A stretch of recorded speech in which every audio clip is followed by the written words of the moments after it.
এই চ্যানেলে সম্প্রচারিত সকল খবরই সচেতনতামূলক এবং শিক্ষণীয়, কোনো কিছুই প্রভাবিত নয়। প্রকাশ্যে দিনের আলোয় ব্যস্ততম রাস্তার পাশে চলছে বালি চুরি।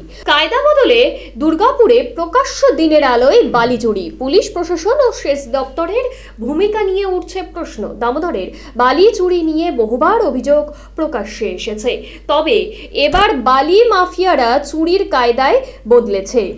দামোদরের বর্ধমান সেচ খালে জল কমতে প্রকাশ্য দিবালোকে সেচ খালের বুক চিরে চলছে বালি চুরি।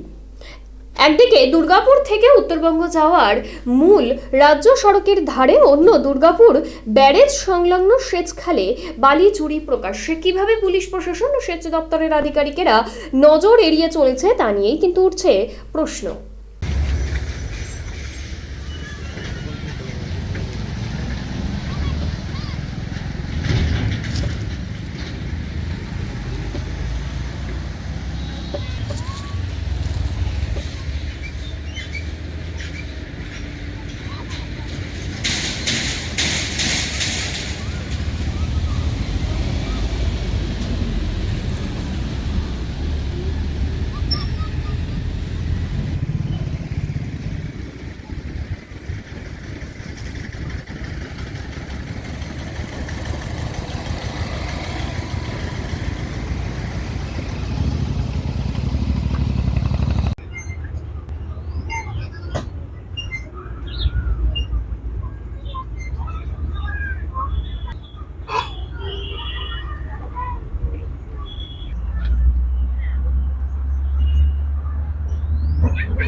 পুরো বাইক হওয়া উচিত।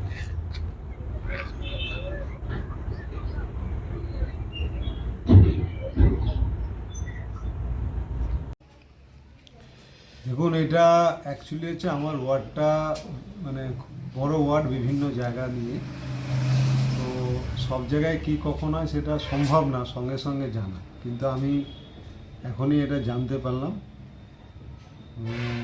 ব্যারেজের নদী গর্ভে বালি তোলা বা ক্যানেল গর্ভে বালি তোলা সম্পূর্ণ আইনত দণ্ডনীয় এবং অপরাধযোগ্য কাজ। এবং আমি এখান থেকে বলবো পুলিশকে যে যারা এই কাজ করছে তাদেরকে একদম কঠোরভাবে তাদেরকে সেই জায়গাটা দেখার জন্য।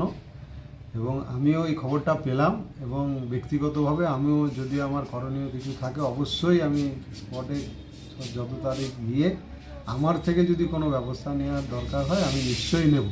এবং এটা আমি তীব্র বিরোধিতা করছি, যারা করছে তাদের বিরুদ্ধে পুলিশকে বলবো অবিলম্বে ব্যবস্থা নিতে।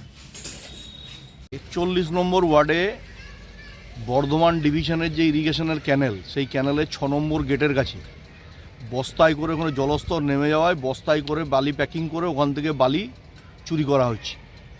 কারা করছে, কে করছে? ইরিগেশন ডিপার্টমেন্ট এবং কোকোবেন থানার আধিকারিকরা কেন এই বিষয়ে পদক্ষেপ গ্রহণ করছেন না? ওখানে 41 নম্বর ওয়ার্ডে শাসক দলের পৌর প্রতিনিধি আছেন, তাহলে তিনি কেন ব্যবস্থা গ্রহণ করছেন না? আমাদের প্রশ্ন হচ্ছে, রাজ্যের সরকারের মুখ্যমন্ত্রী নবান্নের সভাঘর থেকে বসে বলবেন চোরদের ধরতে হবে, ক্রিমিনালদের ধরতে হবে, চোরদের বিরুদ্ধে ব্যবস্থা করতে হবে। বাস্তবে তা বুথ লেভেল পর্যন্ত একদম একটাও ইমপ্লিমেন্টেশন হয় না। আমরা দেখছি কদিন আগে 2জন লোহা চোর ধরা পড়েছে, এরপর 2জন বালি চোরকে ধরে নিয়ে যাবে, সকালে নিয়ে যাবে, বিকেলে ছেড়ে দেবে। এই সরকারের ব্যবস্থা। এখানে আইনের শাসন নেই, এখানে শাসকের আইন চলে, তাই এখানে ক্রিমিনালদের এত বাড়বাড়ন্ত। তাই প্রকাশ্য দিবালোকে ইরিগেশনাল ক্যানেলে নেমে এইভাবে বালি প্যাকিং করে এবং সেখানে মেশিন দিয়ে বালির বস্তা সিল করছে এবং সেই বালিটাকে প্যাকেট করে বাজারজাত দ্রব্য করে চড়া দামে বিক্রি করছে। এই ব্যবস্থা যারা তৈরি করেছে অবিলম্বে তাদের গ্রেপ্তার করতে হবে, নাহলে আমরা বৃহত্তর আন্দোলনে নামব।